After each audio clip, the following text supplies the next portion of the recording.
Well, the Cleveland Browns got a much needed victory, 24-19. And I ain't talked to my man Quincy in such a long time. I had to wait to get him back going. You know what I'm saying? He busy. He doing Cavs stuff. He doing Browns blogs. He got 17 blogs a day, but he back. It's a good weekend. You know, I love it when the Steelers lose. You know, it always brings a smile to my face. And then the Browns win at the same time, and we inflicted to them. That's even better. And Kendrick dropped. So it's all good. You know, it's all good. It's all good. You know, the sun's out. You see my shirt shining. It's right. I'm white right now. You know, we got a lot to talk about. We'll come back and do that right here on a victory edition of the Ultimate Browns right here on the UCSS network.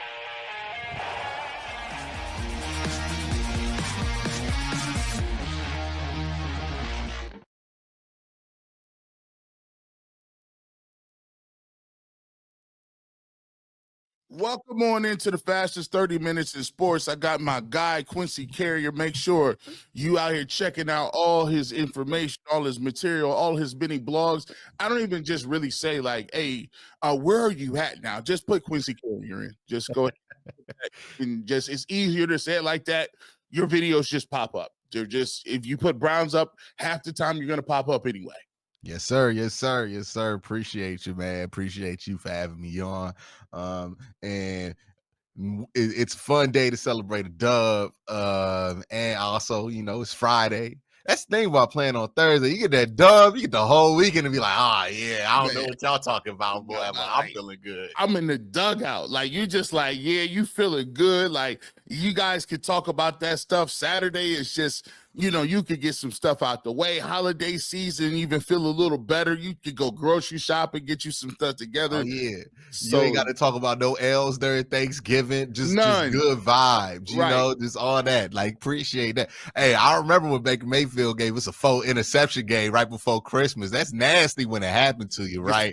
Like, and look, we still got to play before Christmas, and Jameis is capable of giving you something like that. So let me not speak too soon here, but I'm just thankful we got a good Thanksgiving out of it. We get Thanksgiving together. Later on the show, we'll talk about Kevin Stefanski and Andrew Berry. Reports are that they are safe now. We talked on your other channel, Quincy. It's funny how things can change in a couple of hours, man. It was all good just a week ago. Again, now Andrew Berry and Kevin Stefanski, they seem to be safe. We'll talk about that. Jameis Winston, you know we got to talk about this. Are you to be or not to be? Is he the answer or not the answer, right? We will figure that out. Because I don't know, because I haven't officially gotten to you where you are on that. We wanted to get you on the record over here, so we can keep you to that. But first, let's get to your original thoughts. Browns get a much-needed win, 24-19 over the Pittsburgh Steelers. And, you know, we've been doing this content, and it ain't never good when you're talking about drafts and quarterbacks and tanking and quarterbacks and coaches get fired, GM get fired. When you can get a win like that in the way that they did against the Pittsburgh Steelers, Quincy, it just gives you that good feeling because you remember that the games actually do count.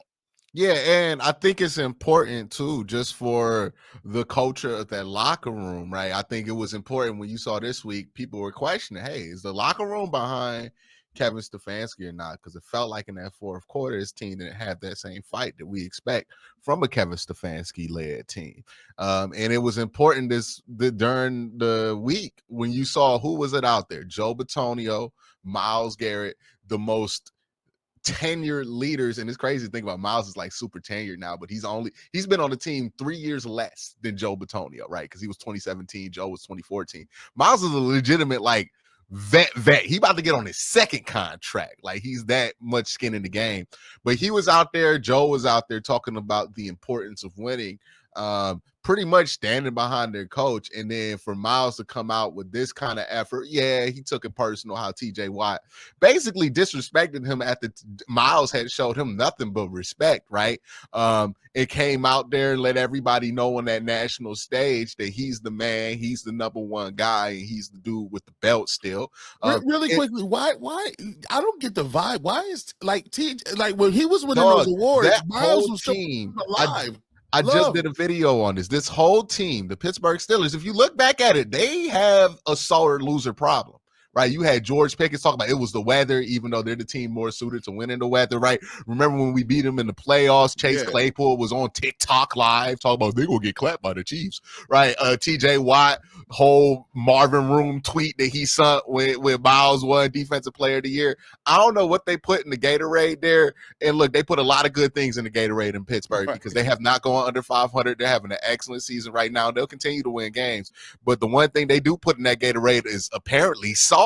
Because that has to be the saltiest locker room in the NFL. Every time they lose, they turn into the saltiest, non-accountable people that I've ever seen. And that's just emblematic of who they are at their very core. Listen, you take a look at that. You bring up a lot of the greatest hits. Those memories just keep rolling back to me. But you said something, and I totally agree. They didn't quit on Kevin Stefanski. He has to get credit for that. We were on him the last few weeks because the team did not look like they were interested in stopping a jet motion and Wildcat from Taysom Hill. We raked them over the coals for that, rightfully so. But also, we got to give them credit. They came out this game. You 2-8. It's cold outside. There's more Steelers fans in the attendance than we would like it to be, and we didn't even start off that game hot. We started the game shaky, and they came out. And every time you thought the Steelers were going to put them away, or try to the Brownsing a game away, they figured a way to come back and make a play. Yeah, and look, one shout out to the fans, right? Because they had every excuse to sell all their tickets and let that thing be taken over by Steelers fans. But Browns fans represented, right? Now, part of it is it's Thursday night. You're not about to travel on no Thursday night, right? Especially in no snow. When you gotta go to work the next day. So that did help them out here. But still, love how they showed up and stayed through it, right? Because it's one thing to not sell your ticket. It's another thing to stay in throughout that whole blizzard thing and the Browns doing the thing there. But also, like to your point about what was the point you made about the offense? Listen, I thought the offense, like for the most part, they played well. I thought the offensive line played better than they played in a long time. And they completely shut down T.J. Watt. Bro didn't sniff the QB. And this is where I'm like, okay, we've been talking about it. We're like, hey, Kevin's got to prove that he could be different even in a bad situation for the Browns, right? Because we've seen plenty of coaches get in a bad spot. They crash out, they lose, whatever it is. And the thing with Kevin is it's supposed to be a little different with Kevin, right? Mm-hmm. And that's what this game was very good evidence of, is that it can be different with Kevin, even when it's not going well, even when things didn't bounce the way that you wanted it to, right? You can have it be a little bit different because, yeah, man, I've seen a lot of Browns teams give up a 12-point lead to the Steelers and just fold, right? And that's to this team's credit. And, like, if you look at Kevin's 4 years, there's been a consistent record of this team not folding in the face of that, right? And that's where I look at it and go, okay, Kevin's showing you that he's built something here that even when the lights aren't shining bright, right? Your 2-win team, 3-win team now, that you can still have something worthwhile to build out of here. And I think that's a credit to Kevin. And like, I'm gonna be honest with you, I've seen enough Ken Dorsey call the plays. I think Kevin's better at it, right? Like, I think there were a lot of times that Ken Dorsey like got away from the run game or decided to get a little bit more fancy than he should have. Right? Like Kevin, as much as people like claim that to be him, he's always been one of the top run guys in the NFL. Like, I think this is amazing what the Browns are doing or did in this game. And the one thing I can say as a point of criticism is, hey, I would love for us to show up like this for the rest of the season, right? Because then if that's the case, whether we win a bunch of games or not, whether we get back into the wild card conversation or not, you know that there's no question about the culture of this team, right? Because if they show up like that, that's a team that you're proud to watch. Hey, things might not bounce your way. It might not be your year, but you feel fine with making a couple of changes, having a different starting quarterback, getting some interior offensive linemen and running it back because you go, hey, ball bounces our way next year. We could be a good team. Totally agree. One thing that sticks with me as we go to the next segment, 2 of those wins, the reason why they carry so much weight and we feel a certain way, because it is the Steelers and the Ravens, and those teams are very difficult to beat traditionally for the Browns, and it's nothing to scoff at when you look at what they're doing right now. If they can continue going through the rest of the season, beat a couple teams that they probably shouldn't, and stay competitive, I think you're right. I think you have no problem running this back, Quincy. In this next segment, we'll get to it. One of the guys that is a big focal point and why the Browns are winning is one Jameis Winston. We'll take it a step further. We'll analyze what he is moving forward. Stopgap, or is he a guy that you planning on trying to upgrade in the offseason? We'll talk about that coming back next. It's G. Bush and Quincy right here on the Ultimate Browns. Boy, I tell you, Jason Lloyd and Mikey McNuggets covering over there with the Ultimate Cavaliers. Cavs is starting off 16-1, best start in franchise history. So continue to watch that. It's going to be a great season.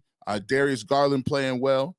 Evan Mobley looks like he's turning it on, and obviously, you know what you got in Donovan Mitchell. And over there, and Kenny Atkinson doing a great job. Watch those guys all season. We will have episodes up even next week during Thanksgiving. So make sure you check out the Ultimate Cavaliers right here on the UCSS network. Of course, as well, we have the Ultimate 216. My man Earl the Pearl is over there. Ultimate 216, a mix of sports and culture. Make sure you check him out. He's been doing some great things as well on different platforms, writing for the newsletter, covering some Cavs games. So his role is ever expanding over the UCSS network. So continue to support Ultimate 216 and all their shows right here on the Ultimate Cleveland Sports Show YouTube channel. We back at it. Me, Quincy, talking a little bit about the Browns' big-time win over the rival Pittsburgh Steelers 24-19. Jameis Winston, big part of why the Cleveland Browns are where they are right now.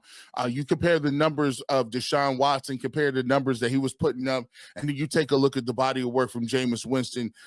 Threw for almost 400 yards, 2 touchdowns, no interceptions, 107 quarterback rating against the Saints. They did end up losing that football game, but you can't complain about those numbers. You come back in a game where it's snowing, it's tough.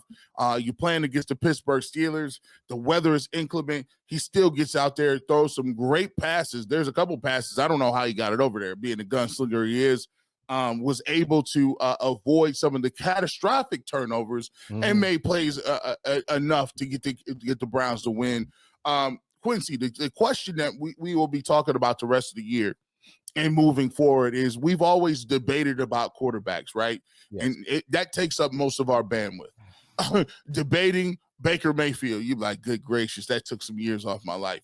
Then we got Deshaun Watson, debating whether he was mid-trash, was he good, would he give us the best opportunity to win? That took some years off our life. Now we get to Jameis Winston, and we even skipped Joe Flacco, whether that was a good decision to keep Joe Flacco or to move on from Joe Flacco. And now you got Jameis Winston, and he's putting up numbers, wins a couple of games.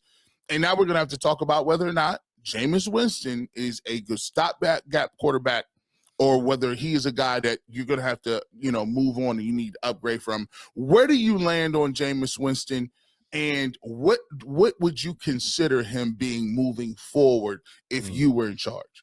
So, one, don't let me get started on my victory lap about the whole Jameis Winston thing to the people who swore that like it would not be the same as Joe Flacco, right? Or they would not be able to replicate it. Well, I was like, nah, he's just younger Joe Flacco. Like he does things a little bit differently, and he might turn the ball a little bit more volatilely. But honestly, I don't mind the interceptions that are down the field, right? The short interceptions are the ones that kill you, that give you the ball, that get the team the ball in their own territory.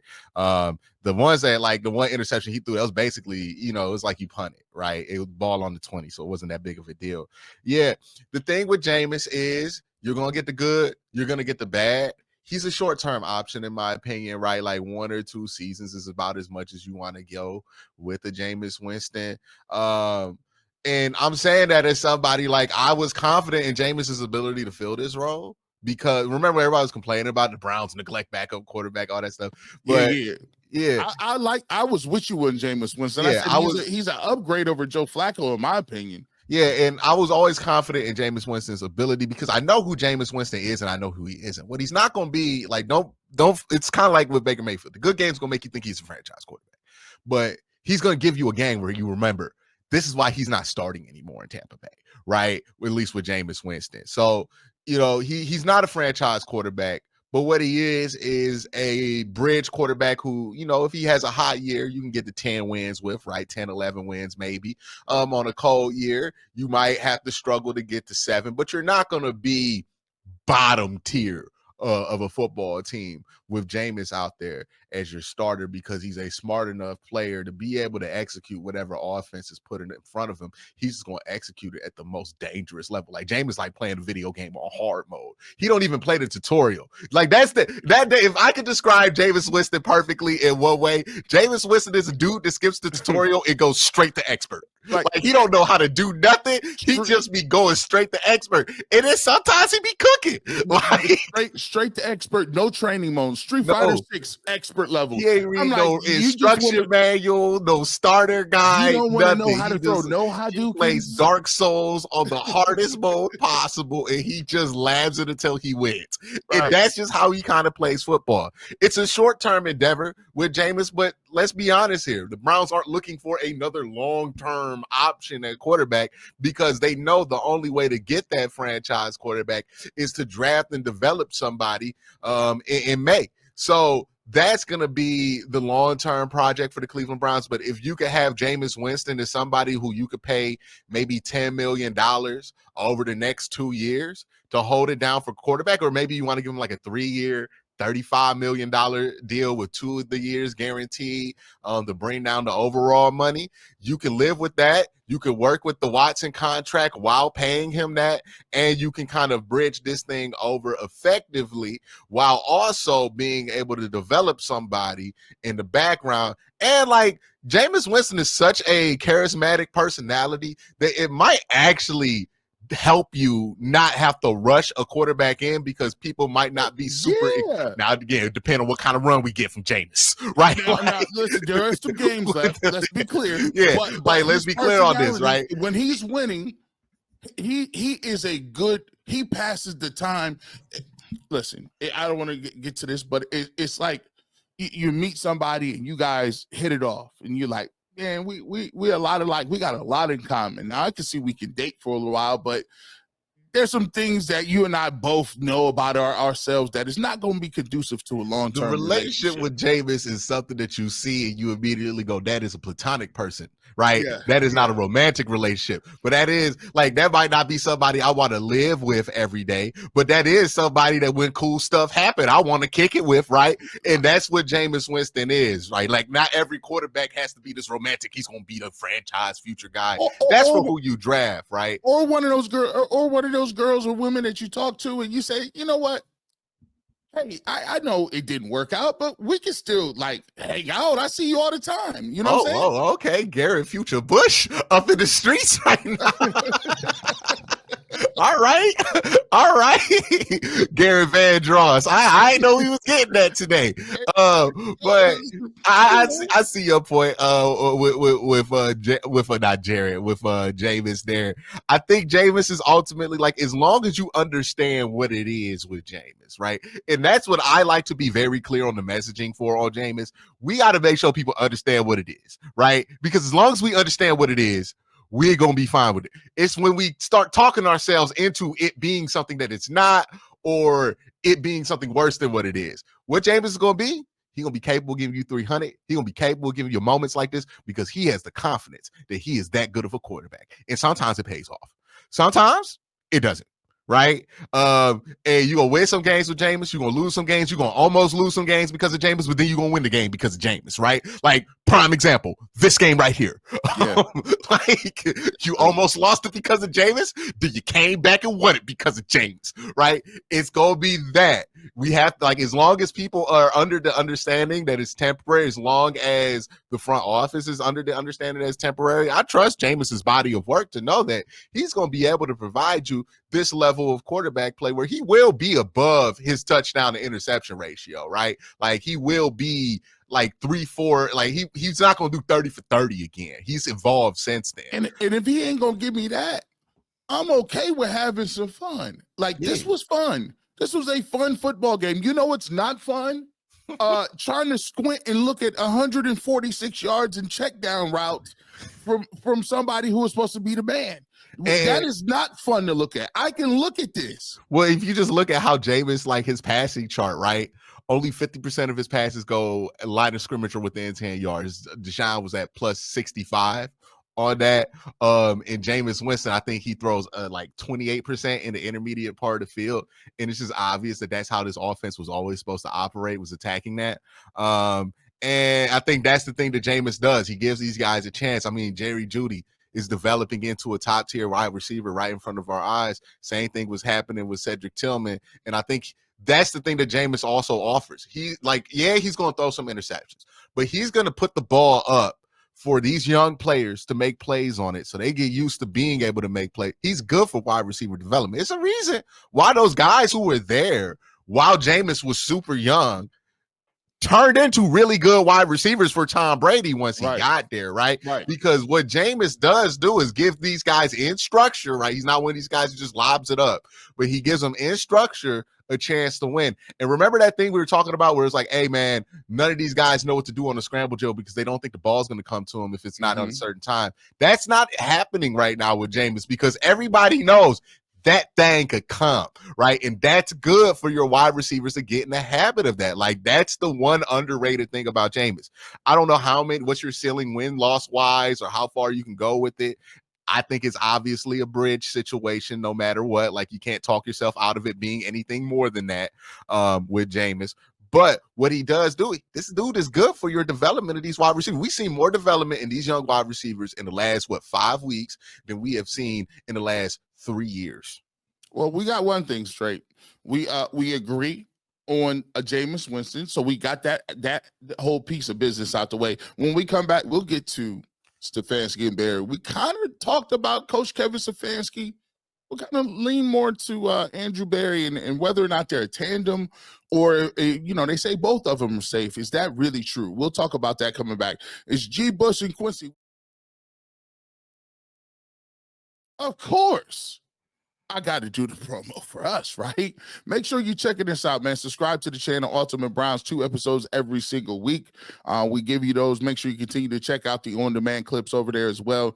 Browns, it's always good for business when the Browns win because we can talk about these wins and talk about things and how they evolve. But things evolve quickly, especially when you get down to the end of the year. You want to be in contact with the best in the business. Ultimate Browns will continue to give you those episodes and continue to support. Don't forget, coming up, big game this weekend, Indiana, Ohio State. Who would have thought the Hoosiers? This sounds like a Big Ten basketball game from the 90s. Calbert Chaney versus Jim Jackson. Now, this is going to be a good game. Indiana is the real deal.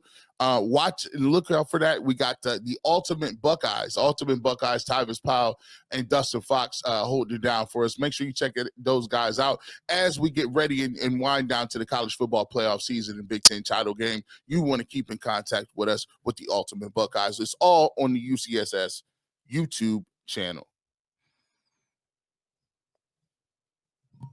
One more segment to go right here on UCSS Ultimate Browns. Quincy was kind enough to pop up on me, and we pulled up and we talking about the Browns a little bit. We got to Kevin Stefanski earlier. The Browns win. We got to Jameis Winston. Reports after the game, Quincy.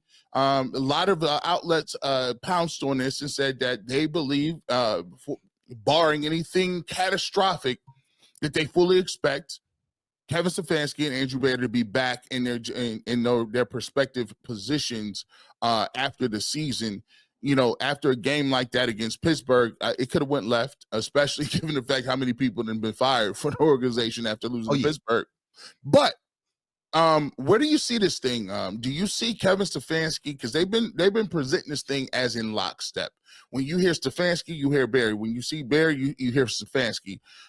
Do you believe that is the way it goes down? And do you believe that in this situation they are kind of tied at the hip? And then the second question I'm going to ask you is, if they are given the vote of confidence in saying that they'll be back and it seems like they're going to be able to retain their jobs, does that make you believe that everybody in the organization, including ownership, scouting, coaching staff was on board with Deshaun Watson, and when that went left, they got a mulligan for that. I think that's been true, right? And it's easy to like wonder if it's true now, right? But if we go back to when the trade happened, yeah, everybody was behind it, right? Like it makes sense that Other teams was behind behind it too. 12 teams were behind it, right? Like it seems like this crazy idea now, but you go back to when the Browns made that trade. I mean, they were seen as the winners of the Deshaun Watson sweepstakes. So yeah, I have no trouble believing that everybody was in it, but the product that you got was so far away from whatever you thought you were getting that it's hard for me to be like, oh yeah, it's your fault. It's like they got scammed, right? Like they thought they was buying a MacBook and then like, you know, they got a Chromebook in the mail or something. Like it's like, damn, like you got a jailbroke Fire Stick. This ain't no MacBook. What is this? They got robbed by Best Buy. Like, and you thought you was at Best Buy. Like, you was buying the official. Like, how can you be mad at that, right? Or at least blame yourself for that.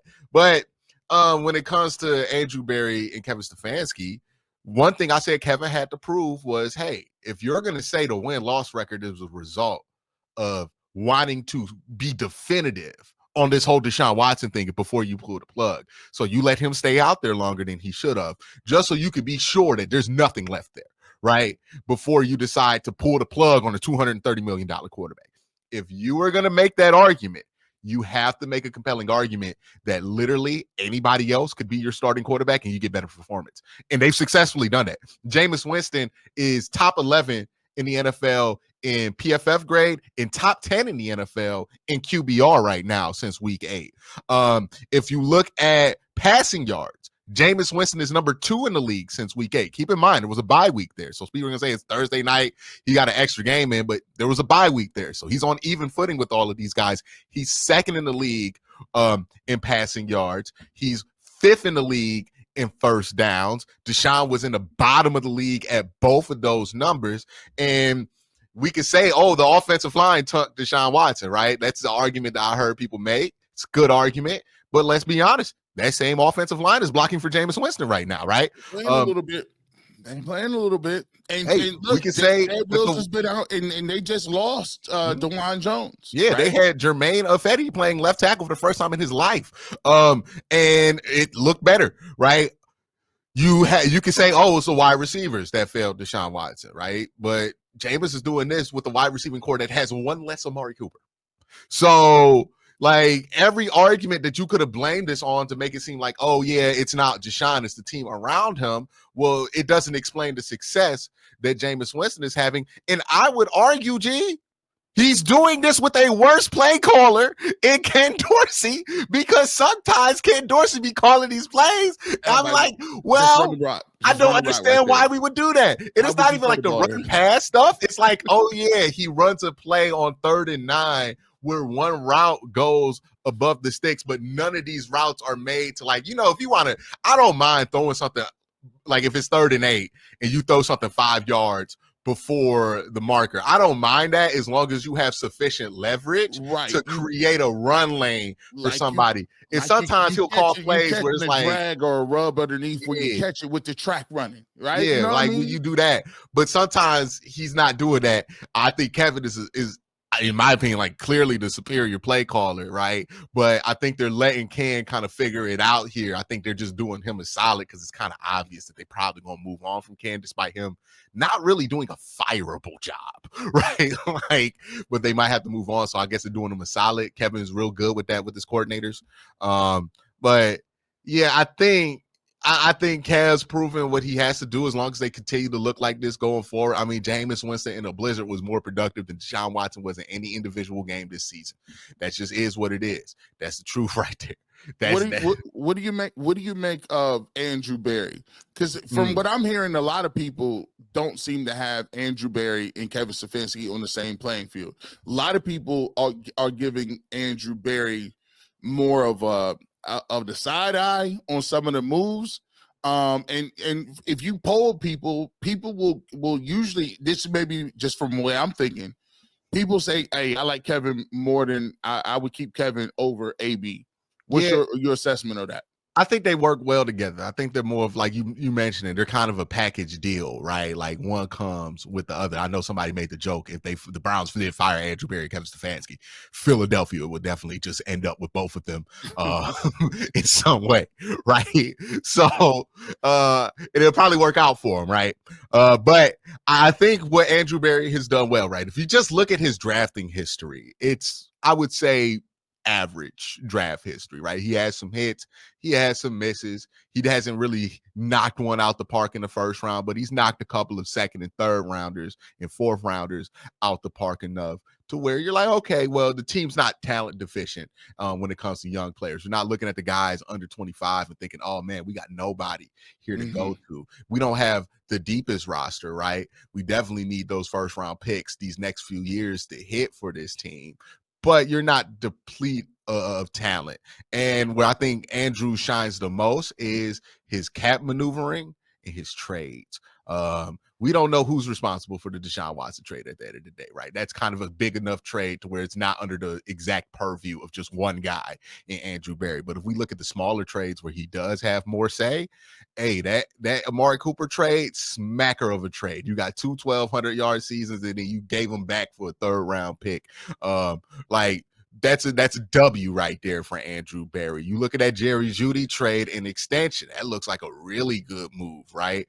David Njoku, that extension looks like a really good move. Yeah, you can point to the Dustin Hopkins extension, not feeling great right now about that one, but for the most part, most of these extensions, like even the Jack Conklin extension, which we was like kind of side-eyeing that. Thank God they did that, right?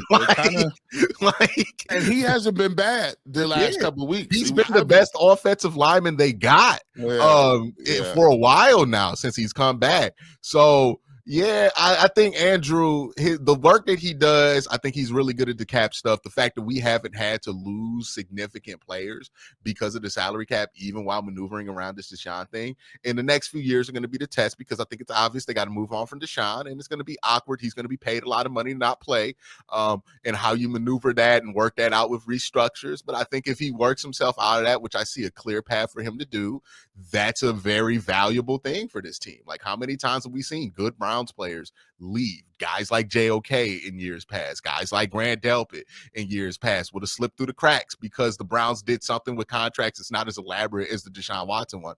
The fact that they've been able to to work around this contract while not losing any players that everybody thought that they were going to lose, also bringing in players at good deals like Jerry Jeudy, I think that's a win for them. The Miles extension, that was a huge win for them. They got him under the market, right? Like, somehow. And that contract has been such a beauty, and we haven't even thought about it since he signed it, right? 125, I think. Yeah, I think he's only owed like $15 million next year. Like, it's a beauty of a contract there. Like, that's the kind of stuff that I think Andrew Berry is really good at. I think the draft thing we'll get to know over the next couple of years, because while the drafts have been, I think, average over the last 4 years, I have to be fair. Like, he hasn't had the craziest pick selection out of all of it. There's one of those years without a second round pick. But 2 of those years are without a second round pick, and then 1 year with the second round pick. And when Mike Hall was out there, he looked pretty good. So we'll see. I think we're not going to really know what Andrew Berry is as a general manager when it comes to drafting for a couple more years.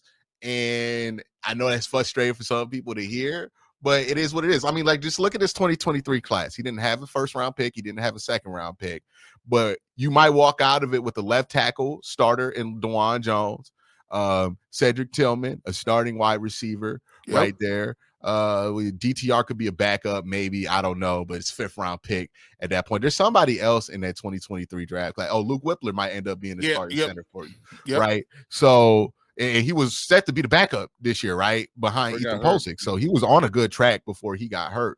If you get 3 starters out of a draft class where you didn't have a first or second round pick, that is a dub, like a giant dub right there. So we'll see. I think he does need to hit on his next first round pick this year. I think that needs to be a dub for them, like a big, obvious dub for everybody. And it will help to hit that same dub on that second round pick. Like, the Browns, no matter how they finish the season, probably going to have a pick in the first half of the draft. And you want to make sure that they execute and do that well. But right now, I think Andrew has been good enough to where I don't feel like it's necessary to fire him. He hasn't been a disaster. He hasn't been the most amazing GM in the world. I would say he's above average. He's upper middle class when it comes to the general manager. I think these next draft classes will determine where he sits for the rest of his career.